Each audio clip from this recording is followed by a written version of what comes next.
प्रिय मित्रों नमस्कार। मैं रोहताश गुप्ता हरियाणा के कुरुक्षेत्र विश्वविद्यालय के जूलॉजी डिपार्टमेंट से सेवानिवृत्त प्रोफेसर एवं अध्यक्ष। वर्तमान में सेवानिवृत्त कालखंड में कविता सृजन करना मेरा जीवन शैली का अभिन्न अंग बन गया है। मैं ये नहीं कहूँगा ये मेरा कोई बहुत बड़ा पैशन है या मेरी ये बहुत बड़ी हॉबी है, क्योंकि मैं इतना बड़ा कवि नहीं, लेकिन फिर भी मैंने जो कविताएं सर्जन की हैं उनके क्षेत्र विशेष हैं। जैसे देश प्रेम हो गया, समाज हो गया, परिवार हो गया, व्यक्ति विशेष की ज़िंदगी में तरक्की हो गई, और उसी तरह के दो व्यक्तियों में, चाहे वो दो भाई हैं, चाहे वो दो आपस में गुआंढी हैं, चाहे वो जहाँ सर्विस करते हैं वहाँ एक दूसरे के कलीग्स हैं जिनको बोलते हैं, या देश में कोई भी जितने भी लोग हैं, जितना आपस में मेल जोल बना के रखें, वो तब संभव हो सकता है अगर प्रेम भाव हो। मेरी आज की कविता का जो शीर्षक है वो है प्रेम भाव। प्रेम भाव और प्रेम भाव जो कविता है ये मेरे विचारों की कविता में गीतमाला भाग 2 का एक अंश है। ये कविता मैंने 12-13 में लिखी थी और छपी जाके बहुत मुश्किल के साथ में 2016 में, और आज अब सितंबर 2020 में मुझे ये शुभ अवसर प्राप्त हुआ है। और ये मेरा सौभाग्य है कि आज मैं YouTube के माध्यम से आपसे संपर्क साधे हुए हैं और आपको मैं अपने विचार बताऊंगा इस कविता की उससे कि प्रेम भाव से कैसे ज़िंदगी को अच्छा बनाया जा सकता है और कैसे प्रेम भाव से एक परिवार विशेष को एक बहुत ही खुशहाल इकाई बनाई जा सकती है जीवन की। और उसी तरह से मैं तो फिर बार बार कहूँगा, कहीं आपको मिलेगा नहीं लिखा हुआ, मैं तो कहता हूँ हमारे जीवन की इकाई मेरा देश है और दो छोर हैं उस इकाई के, एक देश है दूसरी छोर पर मैं हूँ। अगर मैं प्रेम भाव से रहूँगा अपने साथ, अपने परिवार के साथ, अगले सगे संबंधियों के साथ, अपने आंढ गुआंढ के साथ, तो मेरा अपना आप ही मेरा स्वतः मेरा वो जो प्रेम भाव है वो देश के प्रति समर्पित होगा।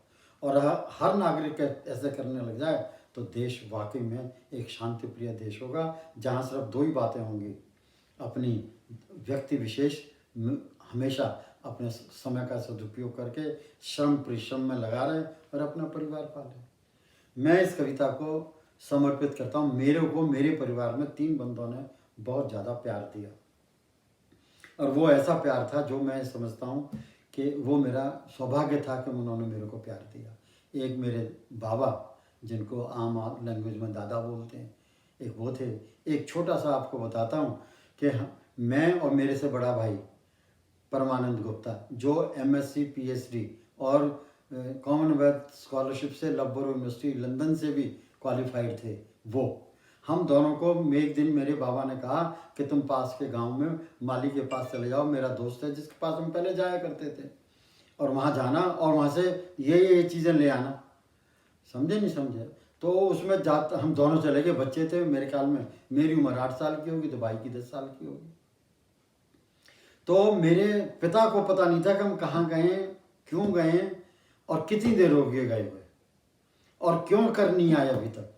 मेरा बाबा जो उन दिनों में भी बूढ़े होते थे, उन्होंने देखा, टाइम देखा, घड़ी नहीं थी उनके पास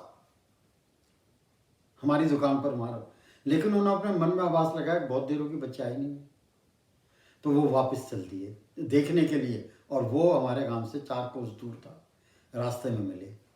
सबसे पहले वो हमें देख के बहुत खुश हुए कि मेरे पोते सुरक्षित लौट रहे हैं, और दूसरा फिर उन्होंने ये पूछा कि मेरे मित्र ने तुम्हें आम दिए या नहीं दिए। हमने कहा बाबा उन्होंने आम दिए। ये जो मैंने तो आपको बात बताई है ना, मैं नमन करता हूँ अपने दादा को। वो इतनी महान हस्ती थी और वो प्रेम भाव से वो हमेशा भरे रहते थे। जैसे पनिहारी जब कुएं पर जाती है और मटके को, घड़े को पानी से भर लेती है, ऐसे मेरे बाबा हमेशा 24 घंटे 12 मास प्रेम भाव से भरे रहते थे और मैं उनको नमन करता हूँ। इसी तरह मेरे भाई जो मेरे से सिर्फ 2 साल बड़े थे, डॉक्टर परमानंद गुप्ता, बहुत महान हस्ती थी। उनका भी मेरे 2 साल मेरे से बड़े थे, पर उन्होंने मेरे को अपने ऐसे जैसे मेरा बड़ा भाई है मेरा मेंटर है, मेरा गाइड है, मेरा टीचर है, मेरा बाप है, मेरा शुभचिंतक है, वो क्या कुछ नहीं बना मेरे लिए, मैं उसको भी नमन करता हूँ। और दूसरा मेरा छोटा भाई सुनील गुप्ता, जो बेंगलोर यूनिवर्सिटी से बीटेक, पुराने ज़माने में, आज की डेट में तो इंडिया में सब पढ़ रहे हैं, ये बात मैं आपको 50 साल पहले की बता रहा हूँ कि बेंगलोर यूनिवर्सिटी से बीटेक और बिरला फर्म में ग्वालियर काम करके 2 साल, और इतना बढ़िया बिरलास में उन्होंने नाम कमाया कि उन्होंने उसको सारा मिला के 30 साल भी नहीं हुए थे, उनको जनरल मैनेजर बना के और क्यूबा में, हवाना में भेज दिया। दोनों की बहुत दर्दनाक मृत्यु हुई, मैं आज भी भूला नहीं हूँ उस चीज़ को। एनीहाउ, मैं अब आपको ये कविता पाठ करता हूँ, प्रेम भाव। अब देखो कवि क्या कह रहा है, और वो कवि क्या कह रहा है, आप कह रहे हैं, ये आप मेरे मित्र सभी भारतवासी, प्रेम भाव का कोई मोल नहीं है, प्रेम भाव का कोई मोल नहीं है, ये पदार्थ है दिव्य पदार्थ, प्रेम भाव का कोई मोल नहीं है, ये पदार्थ है दिव्य पदार्थ, इसका कोई तोड़ नहीं है, तू तोल नहीं इसे लेन देन में, तू तोल नहीं इसे लेन देन में, ये गुड़ धान धनिया अनाज नहीं है। वाह वाह, क्या बात कह गया, देखे, मैं दोबारा बोल रहा हूँ आपके लिए, प्रेम भाव का कोई मोल नहीं है, ये पदार्थ है दिव्य पदार्थ, इसका कोई तोड़ नहीं है, तू तोल नहीं इसे लेन देन में, ये गुड़ धान धनिया अनाज नहीं है। दूसरा, मैं हूँ प्रेम भाव का पक्षधर, मैं, और मैं ये कह रहा हूँ, मैं आपकी वजह, आपके ऊपर मेरी लेखनी आपके भावों को बयान कर रही है, आप हैं जो ये कह रहे हैं। क्या, मैं हूँ प्रेम भाव का पक्षधर, मैं हूँ प्रेम भाव का पक्षधर, बैर भाव का हामी नहीं, मैं हूँ प्रेम भाव का पक्षधर, बैर भाव का हामी नहीं हूँ, आपसी मेल जोल तले ही, आपसी मेल जोल तले ही, रिश्ते पनपते नाहक की दुश्मनी तले नहीं, रिश्ते कायम रह। तीसरा, रिश्ते कायम करने में लगता है वक्त ज़्यादा, रिश्ते कायम करने में लगता है वक्त ज़्यादा, होता कोशिश करना फ़र्ज हमारा, ये भागीदारी निभाओ तो यह कोई उपहास नहीं। शत्रुता है एक शाप, शत्रुता है एक शाप, वैर भाव कतई पाक नहीं है, परस्पर विध्वंस जैसी कोई लानत नहीं, परस्पर विध्वंस मचाना जैसी कोई लानत नहीं, दुश्मनी से परहेज करो, दुश्मन जैसी कोई गैरत नहीं है, दुश्मनी जैसी कोई गैरत नहीं है।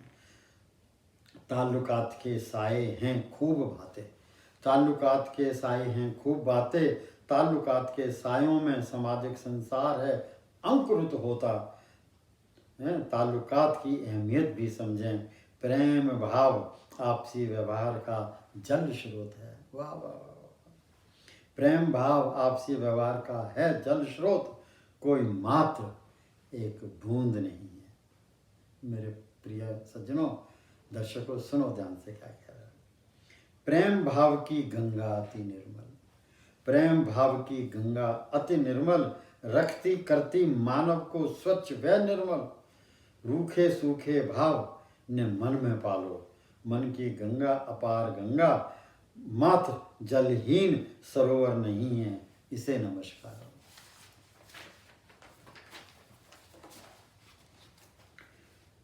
प्रेम भाव दो युगल शब्द हैं, प्रेम भाव दो युगल शब्द हैं, बहुत बढ़िया इसने यहाँ पैरोडी बनाई है।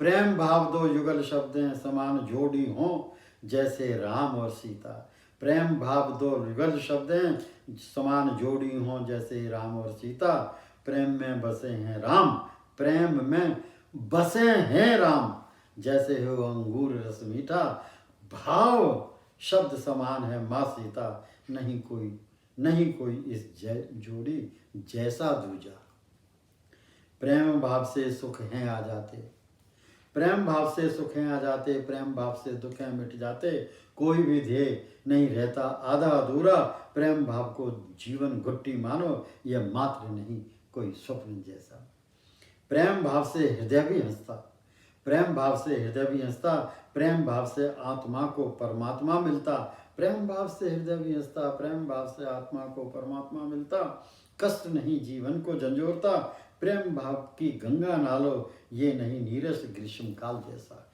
यह नहीं नीरस ग्रीष्म काल जैसा। क्या जीवन! प्रेम भाव में जीवन के रंग छिपे हैं, प्रेम भाव में जीवन के रंग छिपे हैं, पुष्पों के मेले लगे हैं इनके अंदर। क्या बढ़िया बात कह गया है। प्रेम भाव में जीवन के रंग छिपे हैं, पुष्पों के मेले लगे हैं इनके अंदर। मेरे मित्रों देखो क्या कह रहा है कवि, प्रेम भाव के जीवन में रंग छिपे हैं, सतरंग। प्रेम भाव में जीवन के रंग छिपे हैं, पुष्पों के मेले लगे हैं इनके अंदर। प्रेम भाव को जीवन का इंद्रधनुष बना लो, यह सतरंगी रंगों का मेल है। प्रेम भाव नहीं सूखे वन जैसा। अंतिम, आओ प्रेम भाव के रस को पी लें। आप पी लेते हैं प्रेम भाव के रस को। आओ प्रेम भाव के रस को पी लें, इसके भावार्थ से कर लें मन आत्मा का जलपान। आनंदित हो तृप्ता के चैन भाव से, प्रेम भाव को अपना जीवन मीत मान लें। यह नहीं कोई अकेले उड़ते बादल जैसा, वर्षाहीन बेकार नहीं है। आओ प्रेम भाव को जीवन का मूल मुख्य आधार सार बना लें, जीवन में इसे अपना लें। धन्यवाद।